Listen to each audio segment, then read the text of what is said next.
깨달음을 주시고 깨닫는 대로 그 말씀에 순종하게 하여 주옵소서.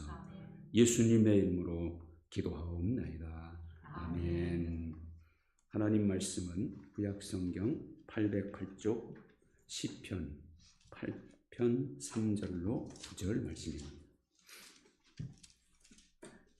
시편 8편 3절로 9절 말씀 교독하시고 9절은 같이 읽습니다. 주의 손가락으로 만드신 주의 하늘과 주께서 베풀어 두신 달과 별들을 내가 보오니 사람이 무엇이기에 주께서 그를 생각하시며 인자가 무엇이기에 주께서 그를 돌보시나이까. 그를 하나님보다 조금 못하게 하시고 영화와 존귀로 관을 씌우셨나이다. 주의 손으로 만드신 것을 다스리게 하시고 만물을 그의 발 아래 두셨으니 곧 모든 소와 양과 들짐승이며 공중의 새와 바다의 물고기와 바닷길에 다니는 것이니이다. 여호와 우리 주여 주의 이름이 온 땅에 어찌 그리 아름다운지요. 아멘. 신데렐라 이야기는 오래전 이집트나 그리스 설화에도 등장할 만큼 여러 버전이 있다고 합니다. 그러나 프랑스의 동화가 샤를 페로의 1697년 작품이 가장 유명하죠. 미국의 여성 언론인 콜레트 다울링은 자신의 능력과 인격으로 자립할 자신이 없는 여성이 일시에 자신의 인생을 변화시켜줄 왕자와 같은 사람의 출현을 기다리는 심리를 신데렐라 콤플렉스라고 정의했습니다.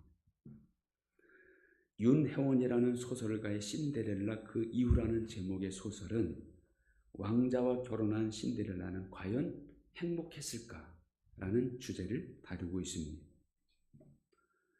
저도 그런 생각을 해봤습니다. 이런 신데렐라적인 결혼을 한 후에 과연 신데렐라는 행복한 가정생활을 했을까? 의문을 가져본 적이 있습니다. 나름대로 얻은 결론은 결코 행복한 생활은 오래가지 못했을 것이랍니다. 왜냐하면 가정생활은 현실이기 때문이죠. 현실 생활에서 부딪히는 많은 문제들과 상황들 속에서 과연 신데렐라와 왕자는 같은 마음과 같은 생각을 갖지 못했을 것이 틀림없기 때문이죠. 전혀 다른 환경 속에서 상반된 가치관과 교육을 받은 두 사람이 과연 얼마나 같은 방향과 같은 목표를 가지고 같이 걸어갈 수 있었겠습니까? 횡재라는 말, 어떻게 보면 좋은 것 같지만 오히려 불행을 초래하는 원인이 될 확률이 많습니다. 어떤 과정이나 노력도 없이 갑자기 횡재를 하거나 신분적으로 수직 상승하는 일, 아마 누구나 한 번쯤은 꿈꾸는 일일 겁니다. 그러나 그것이 현실이 되는 일은 아주 드문 일이고, 현실이 된다고 해도 그것이 반드시 행복하거나 진정한 성공으로 이어진다고 단정할 수는 없지요. 오히려 더 불행해지는 원인이 될 수 있고 인생을 망칠 수도 있습니다. 자, 우리 하나님도 우리에게 복과 은혜를 주시는데 어떻게 주십니까? 큰 보따리에 싸서 옛다 복받아라고 던져주십니까? 아니죠. 물론 그렇게 주실 수 있는 분이고 그렇게 받는 경우도 있습니다. 그러나 그런 경우는 아주 특별한 경우입니다. 하나님은 이미 질서를 정해 놓으셨고 그 질서를 따라서 진행해 가십니다. 하나님의 질서를 따라 살아야 하나님의 은혜와 복도 받을 수 있는 겁니다. 하나님이 세워놓으신 축복의 질서가 뭡니까? 성경에 의하면 먼저 하나님의 나라의 의를 구하라. 먼저 하나님을 기쁘시게 하라. 그리하면 이 모든 것을 더하여 주실 것이고 네 마음의 소원을 이루어 주시리라. 이렇게 말씀하고 있죠. 내가 해야 할 몫이 있고 하나님이 해주시는 몫이 있습니다. 하나님은 먼저 내가 해야 할 몫을 감당할 때 하나님이 능력으로 역사하십니다. 견고한 여리고성을 하나님은 여호수아 안에 붙여 주신다고 약속하시죠. 그러나 하나님이 바로 무슨 벼락을 내리고 장풍을 써서 여리고성을 무너뜨린 게 아닙니다. 하나님이 무너뜨리시 전 여호수아와 이스라엘 백성이 할 일이 있었죠. 그것은 모든 민족이 여리고성을 하루에 한 바퀴씩 엿새 동안 돌고 일곱째 날 7바퀴 돌고 큰 소리로 외치는 것입니다. 여호수아와 이스라엘이 하나님이 하라고 하신 그대로 다 준행할 때, 그때 하나님은 여리고성을 무너뜨려 주신 겁니다. 빈들에 모인 수많은 무리들이 굶주리고 있었을 때 제자들은 사람들로 하여금 마을에 가서 먹을 것 사 먹게 하랍니다. 그러나 주님 뭐라 합니까? 갈 것 없다. 너희가 먹을 것을 주라. 너에게 있는 것을 내게 가져오라 하십니다. 물고기 2마리 떡 5개, 한 아이의 한 끼 식사, 그것도 가난한 식사입니다. 그것을 주님께 드리자 주님은 그것을 가지고 축사하시고 떼어주십니다. 그 결과 아무것도 없던 빈들, 굶주림 있던 빈들이 모든 사람들이 배불리 먹고도 12반이가 넘는 풍성한 들로 바뀝니다. 주님은 무엇을 가지고 풍성한 은혜와 능력을 행하십니까? 제자들이 드린 물고기 2마리, 떡 5개, 그것을 가지고 남자와 여자와 아이 외에 5,000명을 배불리 먹이고도 남기는 은혜를 베풀어 주셨던 것입니다. 우리가 해야 할 일을 먼저 잘해야 합니다. 우리가 지켜야 할 질서를 먼저 지켜야 합니다. 그리하면 하나님도 하실 일을 하시고 하나님이 하시는 일은 우리에게 은혜와 능력과 복으로 나타나는 것이죠. 우리는 무엇보다 하나님의 정해놓으신 질서를 잘 지켜야 합니다. 이 질서를 지키며 사는 것이 올바른 신앙의 삶이죠. 무엇보다 섬기지 말할 것을 섬기는 것, 그것이 1계명과 2계명을 범하는 죄입니다. 오늘날 인간들이 겪는 고통의 가장 큰 원인이 뭡니까? 이 섬김의 질서를 깨트린 겁니다. 디모데후서 3장 1절에 보면 너는 이것을 알라. 말세에 고통한 때가 이르러 사람들이 자기를 사랑하며 돈을 사랑하며 부모를 거역하며 쾌락을 사랑하기를 하나님 사랑한 것보다 더하며. 말세가 왜 고통한 때가 됩니까? 하나님이 정해놓은 질서를 거스르기 때문이라는 거예요. 자, 오늘 읽은 말씀도 하나님이 정해놓으신 이 섬김의 질서가 어떤 것인지 분명히 선언하죠. 3절에 보면 주의 손가락으로 만드신 주의 하늘과 주께서 베풀어 주신 달과 별들을 내가 보오니. 자, 하나님은요 손가락으로도 하늘과 달과 별들을 만드시는 분입니다. 우주의 세계가 아무리 광활하다 해도 하나님은 너무나 쉽게 그야말로 간단하게 창조하실 만큼 크고 엄청난 분이라는 거죠. 또 4절 사람이 무엇이기에 주께서 그를 생각하시며 인자가 무엇이기에 주께서 그를 돌보시나이까. 광활한 우주에 비교하면 인간은 보잘것없는 작은 존재에 불과합니다. 그러나 그 어떤 것들보다도 인간은 하나님의 최고의 관심의 대상이고 돌봄의 대상입니다. 하나님께 너무나 귀한 존재라는 거죠. 그래서 5절에 보면 그를 하나님보다 조금 못하게 하시고 영화와 존귀로 관을 씌우셨나이다. 영화와 존귀로 관을 씌우셨다. 이거는 왕의 표식입니다. 하나님이 인간에게 이것을 씌우셨다는 것은 인간에게 만물을 다스릴 권세를 주셨다는 겁니다.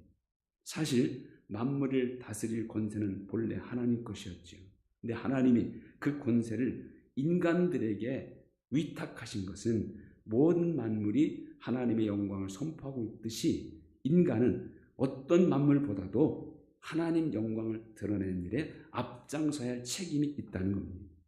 6절 주의 손으로 만드신 것을 다스리게 하시고 만물을 그의 발 아래 두셨으니. 과연 하나님은 당신이 만드신 모든 것을 인간들에게 맡기셨습니다. 그 모든 것은 뭡니까? 7절에서 8절 곧 모든 소와 양과 들짐승 공중의 새 바다의 물고기 바닷길에 다니는 것. 하늘과 땅 바다에는 모든 피조물을 의미합니다. 모든 피조물은 인간이 다스려야 할 대상들이라는 거죠. 근데 인간은 아무리 하나님께 소중한 존재를 할지라도 하나님보다는 못한 존재예요. 결국 하나님이 세우신 질서는 어떤 겁니까? 우리는 인간의 위치가 어딘지를 정확히 인식하고 그 자리를 지켜야 합니다. 자, 인간의 자리 어디에? 하나님은 섬김의 자리입니다. 하나님을 향해서는 섬기는 자리가 인간의 자리고, 그 다음에 피조물 앞에서는 인간은 다스려야 할 자세 대상입니다. 위로는 하나님을 섬기고 아래로는 피조물을 다스리고 관리하는 것, 이것이 인간이 있어야 할 곳입니다. 이 질서를 깨트리는 것이 인간 죄의 근본적인 원인이죠. 사도 바울은 로마서 1장에서 그래서 설명합니다. 썩어지지 아니하는 하나님의 영광을 썩어질 사람과 새와 짐승과 기어다니는 동물 모양의 우상으로 바꿨느니라. 하나님을 섬김의 자리에서 끌어내려 우습게 여기고 그 대신 그 자리를 자기 자신이 차지하든지 아니면 그 자리에 우상들, 물질과 명예들, 썩어 없어질 것들을 올려놓고 섬기는 것, 그것이 인간의 가장 큰 죄라는 것이죠. 하나님보다 우선적으로 찾는 것이 있다면, 하나님보다 더 의지하는 것이 있다면 그게 바로 우상입니다.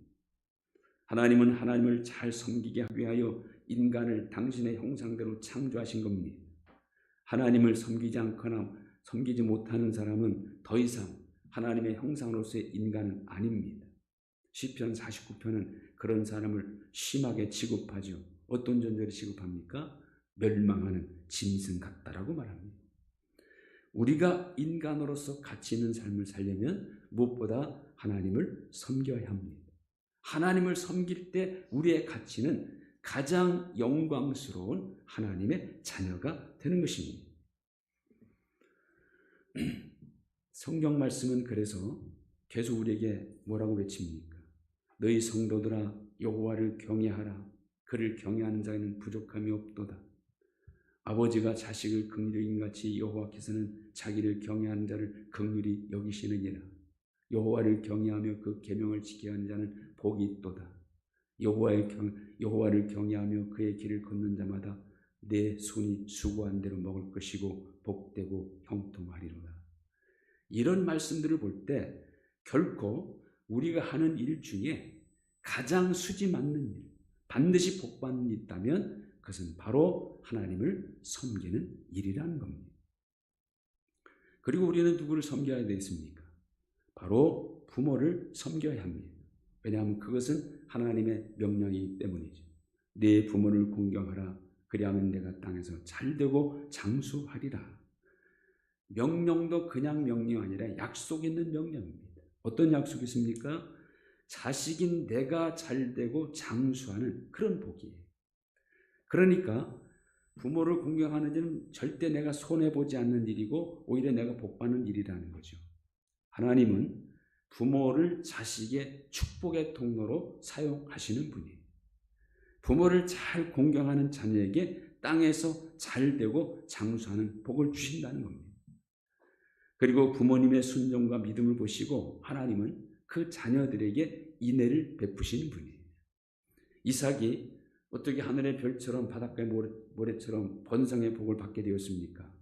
물론 이삭 자신도 하나님께 순종하는 삶을 살았지만 성경은 그의 아버지 아브라함의 덕분임을 이렇게 증거하죠. 창세기 26장 4절 5절 내 자손을 하늘의 별과 같이 번성하게 하며 이 모든 땅을 내 자손에게 주리니 내 자손으로 말미암아 천하 만민이 복을 받으리라. 이는 아브라함이 내 말을 순종하고 내 명령과 내 계명과 내 율례와 내 법도를 지켰음이라 하시니라. 이삭이 하늘의 별처럼 땅의 바닷가의 모래처럼 번성한 복을 받게 된 것은 그의 아버지 아브라함이 하나님의 말씀에 순종하고 그 계명과 율례를 지켰기 때문이라는 겁니다. 그리고 부모는 하나님의 대리자죠. 하나님은 부모를 통해서 자녀를 이 땅에 태어나게 하시고 부모를 통해서 양육하게 하시고 교육하게 하십니다. 그래서 어떤 부모, 특히 어떤 하나님을 잘 섬기는 부모를 만나는 것이 참 중요합니다. 부모 공경은 곧 하나님을 공경하는 것과 마찬가지입니다. 왜냐하면 하나님은 부모 공경하는 것을 사람들과의 관계 속에서 이루어지는 일 가운데 제일 귀한 일로 인정하시기 때문이죠. 옛날에 왕이 한 지방을 방문했는데 그 지방에 왕의 얼굴을 보고 싶어하는 늙은 어머니가 있었습니다. 그래서 아들에게 얘야 임금이 우리 고을에 오신다는데 내가 구경을 하고 싶더라. 이 노모의 말에 순종하여 어머니의 소원을 들어주려고 이 효자가 어머니를 업고 수십 리 길을 걸어 왕의 행차를 보게 했습니다. 그때 왕은 지나가다가 노인을 본 그 효자를 발견하고 어찌하여 너는 어머니를 이렇게 업고 있느냐 물으니까 아들이 어머니가 임금님 뵙기 원하셔서 수십 리 길을 걷고 왔다고 하니까 효성에 감복하여 후한상을 내렸습니다. 이 소식을 들은 다른 동네 한 불효자가 왕의 상을 노리고 원치 않은 노모를 끌어안고 임금이 들어오는 행차를 구경하는 척했습니다. 그러자 왕은 어머니를 업고 있는 그에게도 후한상을 베풀라고 했습니다. 그때 지방관리들이 폐하, 그 자식은 평소에 불효자인데 상을 노리고 그렇게 흉내내는 것입니다. 그놈에게는 상보다는 벌을 내리소서라고 말합니다. 그러자 왕이 이렇게 말합니다. 여봐라, 효도는 흉내만 내도 좋은 것이니라. 그렇습니다. 부모 공경은 흉내만 내도 하나님이 기뻐하시는 일입니다. 솔직히 우리 자식들에게 하는 것 10분의 1만큼만 부모를 공경한다면 모두가 효자가 될 것입니다. 물론 자녀들에게 무책임한 부모도 있지요. 공경받지 못할 부모도 있습니다. 부모로서 자녀들 앞에서 자격 없는 사람도 있습니다. 그러나 그런 사람들은 그리 많지 않습니다. 그런 사람들은 결국 자식들에게도 외면당하기도 합니다. 왜냐하면 행한 대로 보응받기 때문이죠. 오늘 우리는 하나님의 자녀인 동시에 또한 부모의 자녀입니다. 하나님의 자녀로서 하나님을 경외하는 사람이라면 당연히 부모님의 자녀로서 부모를 공경해야 한다는 것이죠. 그것이 바로 성경이 우리에게 말씀하시는 내용입니다. 사도 바울은 모든 그리스도인들에게 이렇게 호소하죠. 자녀들아, 주 안에서 너희 부모에게 순종하라. 이것이 옳으니라. 내 아버지와 어머니를 공경하라.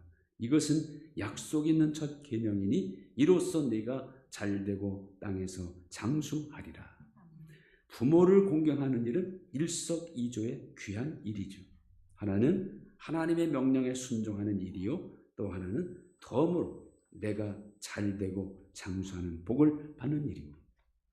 여기서 우리가 한 가지 더 알아야 할 사실이 있습니다. 그것은 어른들, 나보다 더 나이가 많으신 분들도 공경해야 한다는 것이죠. 사실 세상이 말세라고 말할 때 가장 큰 이유 중 하나가 뭡니까? 요즘 젊은이들이 너무 경우가 없다, 싸가지가 없다, 이런 말을 하는 거죠. 구체적으로 경우가 없다는 것은 뭡니까? 어른들을 무시하고 함부로 대한다는 말이죠. 자기 부모님 같은 분들한테도 너무나 쉽게 함부로 욕을 하는 젊은이들이 너무나 많습니다. 하기야 자기 부모도 죽이는 자식들이 있는데, 나하고 상관없는 사람인데 나이가 얼마나 많든 생각하지 않고 함부로 그렇게 대하는 사람들이 있습니다. 이건 역시 하나님의 질서를 파괴하는 일입니다. 가는 데는 순서가 없지만 이 땅에 오는 것은 분명 순서가 있습니다. 이 땅에 오는 순서는 누가 정합니까? 하나님이 정하시죠. 세상의 신분의 차이, 직업의 차이, 권세와 명예의 차이는 다 인간들이 만들어 놓은 차이입니다. 그러나 나이 차이는 하나님의 정해놓으신 질서입니다. 그것을 무시하는 일은 곧 하나님의 질서를 무시하는 일이죠. 그래서 성경은 우리 그리스도인들은 절대로 그렇게 하지 말라고 말씀하고, 어른들을 어떻게 대하랍니까? 디모데전서 5장 있죠. 늙은이를 아버지에게 하듯하며 늙은 여자에게는 어머니에게 하듯하라. 분명 어른들은 자기 부모님에게 하듯하라고 말합니다. 이것도 하나님의 말씀이잖아요. 하나님의 말씀을 붙잡고 사는 사람이라면 이 말씀에도 순종해야 합니다. 오늘 어버이 주일을 맞아 다시 한번 나는 하나님의 정해놓으신 이 질서를 잘 지키고 있는가를 돌아볼 수 있기를 바랍니다. 하나님을 최고로 경외하고 부모를 공경하고 어른들을 공손하게 대하는 하나님의 질서대로 살아서 하나님께로부터 인정받고 복받기 합당한 저와 여러분 될 수 있기를 주님의 이름으로 축원드립니다. 하나님 감사합니다. 하나님을 무엇보다 최고로 경외하는 저희들 되게 하여 주옵소서. 또 부모를 잘 공경할 수 있게 하시고, 또 저희들은 부모로서 우리 자녀들에게 신앙의 본을 보이며 좋은 것을 유산으로 물려줄 수 있는 그런 부모가 되게 하여 주옵소서. 하나님이 정해놓은 질서를 따라 살아서 하나님께로부터도 올바른 신앙으로 인정받고 세상 사람들에게 빛과 소금의 역할을 감당하는 저희들 다 되게 하여 주옵소서. 예수님의 이름으로 기도하옵나이다. 아멘. 다 같이 일어나셔서